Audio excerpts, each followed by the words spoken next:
guys! Welcome to the jungle! So today, I'm going to show you 7 easy care plants for the beginner. Now, if you know me in real life, if you know me well, alam nyo na ang personal mission ko is to make my house look like a tropical jungle. And a lot of my friends have been asking, like, is it hard to take care of plants? Is it, masyado bang mabusisi mag-alaga ng plants? How often do you water them? And what type of plants are very good for the beginner, those who don't really know where to begin, kumbaga. So, I put up a list of the 7 easy care plants that I actually started with when I started decorating dito around our new house. So, I'm going to start with this jade plant. This is the jade plant. It's called Crassula ovata. That's the scientific name. But if you go to your garden shop o sa mga suppliers nyo, they all know this as jade plant, friendship plant. Yan ang mga iba-iba nilang tawag. And it's known actually to bring good luck, sabi nila. So, it's a nice housewarming gift for your friends. Maganda siya dahil it's very easy to take care of. And if you notice, the leaves of the jade plant are like, medyo parang siyang succulent. That means that it holds a lot of water. So, ano ibig sabihin nun? Hindi mo siya kailangan i-water every day. Hindi kailangan, okay? Because if you overwater this plant, it's going to rot. And it's going to really, the leaves will fall off at hindi siya magmumukhang masaya. So, how often do you water the jade plant? You water it about once a week. Ako once a week. Or you do the test. You put your finger doon about an inch down into the soil. Ngayon, pag dry na yung surface or pag dry na yung soil, that's when you water. And you don't water directly on the leaves. Wag sa foliage. Doon kayo sa soil mag-water, ha.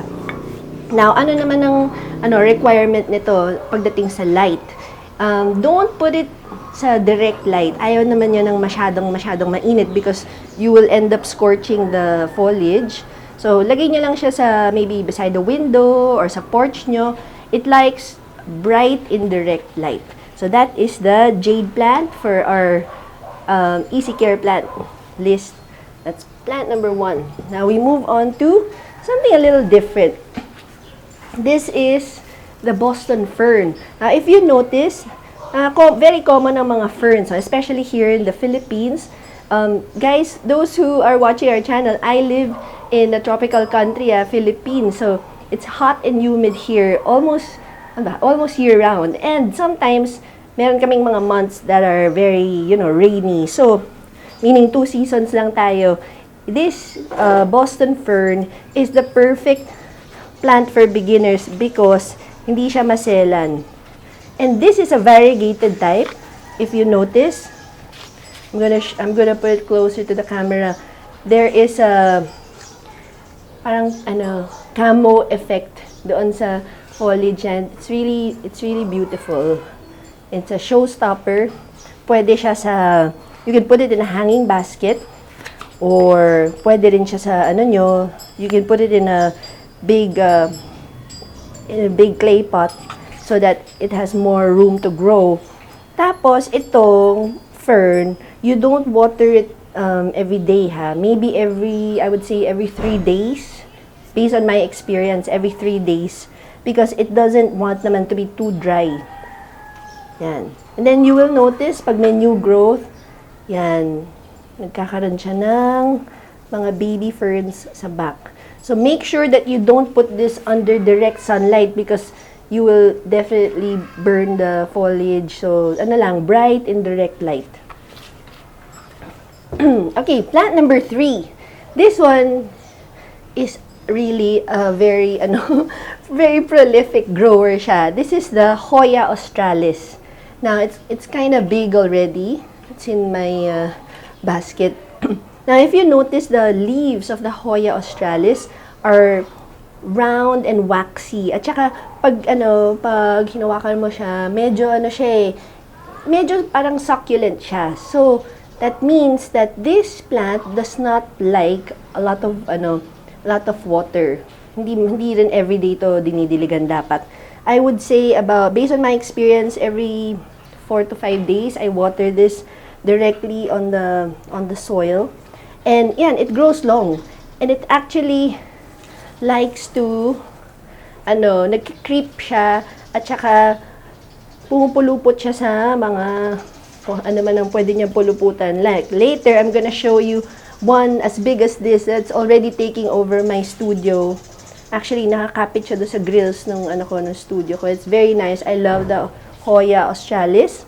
And then next, dito muna tayo.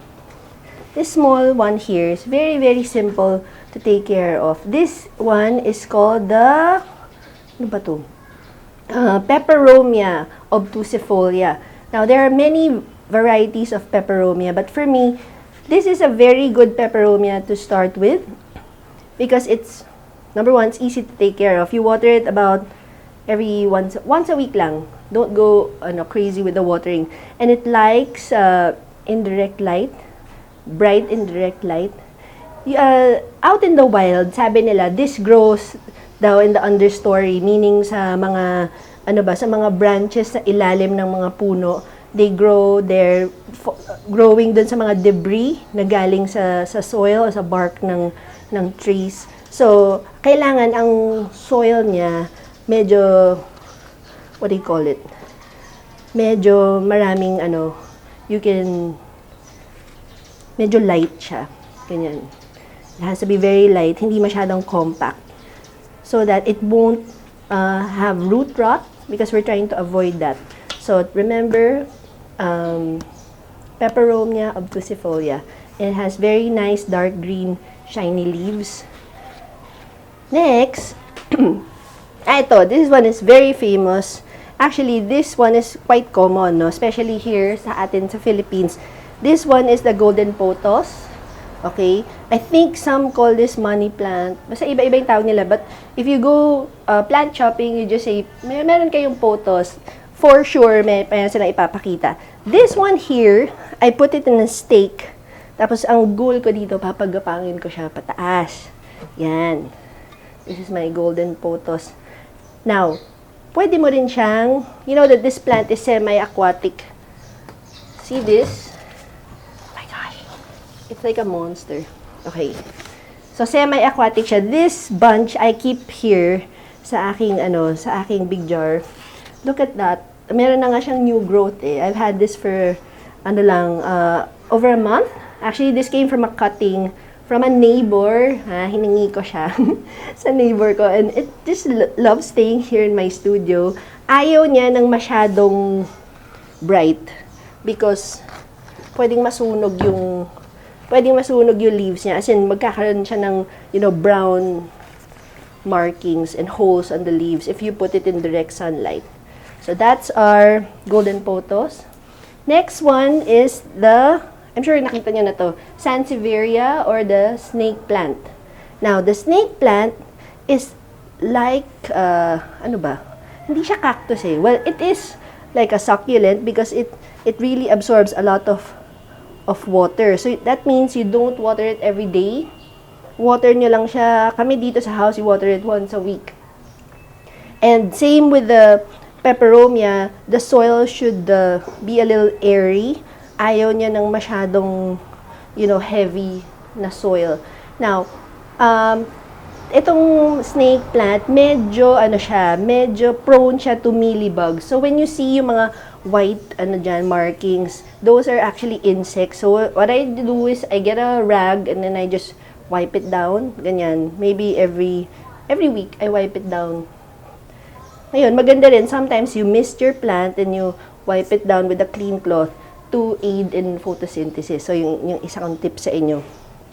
Next naman, oh my gosh, this one, the biggest. This one is the ZZ plant or locally known as the welcome plant.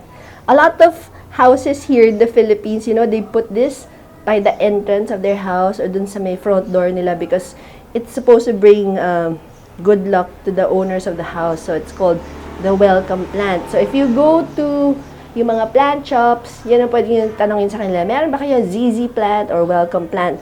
Now, this plant is also like the snake plant. Ayaw rin yun ng masyadong maraming water. So, kami, we would just water this minsan nga lang, not even once a week, maybe once every 10 days. Ganyan. Now, this plant is about a year old, maybe going on 2 years, but look at it.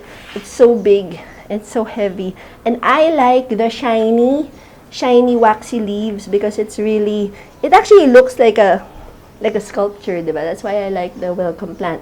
Now, one thing lang, just be aware that the welcome plant is a little toxic, ha? So, toxic siya for animals, for pets, and for little kids. Kasi meron siyang sap. So, yun, medyo hindi siya safe for if you have pets, cats, or dogs na mahilig kumain ng mga plants. This is not safe to have around them. Or if you have, toddlers who are very, curious. So this is quite toxic. Just be careful. But it's a beautiful plant. Okay? Yeah, babalik ko siya. So, what are my tips for beginners? Number 1, research. So, there are a lot of materials online. So, read as much as you can about your plant. Number 2, ask around mga mommy nyo, lolas, or titas who are into plants. I'm sure they can help you, start a collection. Maybe bigyan pa nila kayo ng mga cuttings, 'di ba? Tapos, ano pa bang number 3 tip ko for you? Avoid overwatering. Yun lang. Avoid overwatering because a lot of times, and ako marami na akong napatay na plant because in the beginning, I would water every day. Hindi pala kailangan every day. Like, certain plants need, less water. Some need more water. So, para siyang tao. You have to observe your plant and bagay ba siya dun sa location saan mo siya nilagay? How much water does it need?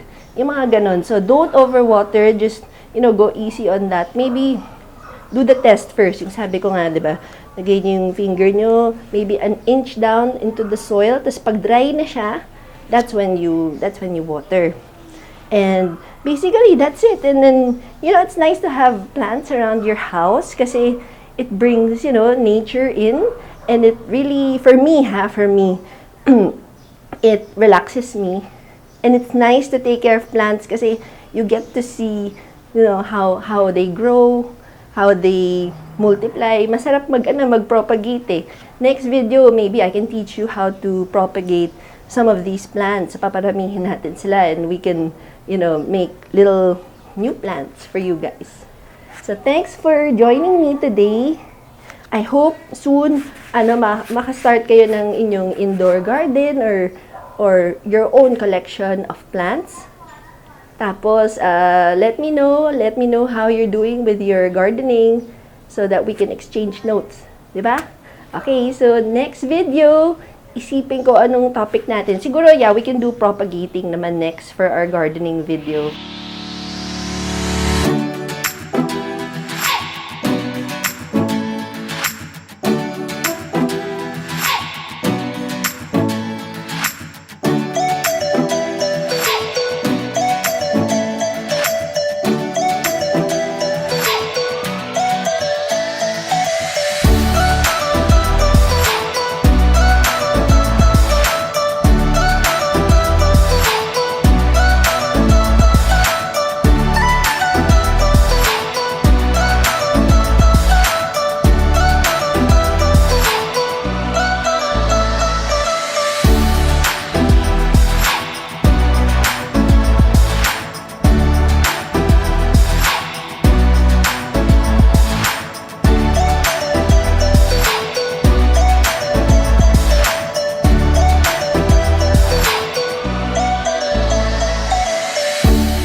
Okay guys, my plants and I would like to say thank you for joining us today at sana marami kayong natutunan. Baka meron kayong mga tips for me and I'd also like to know ano yung mga plants nyo sa bahay nyo. Baka naman meron kayong mga ibang species na na-discover or some interesting type of plant that you are taking care of. I'd like to I'd like to know, I'd like to learn with you. So please leave a comment on our comment section. And also please remember to subscribe to our channel, Alfred and Pia. At habang nandyan na rin kayo, nagkiklik sa baba, pakiclick na rin po yung bell button, yung notification, so that you will find out if we have new videos coming out, which we strive to do every week. So I'll see you next time on our next video. Bye guys! Thank you!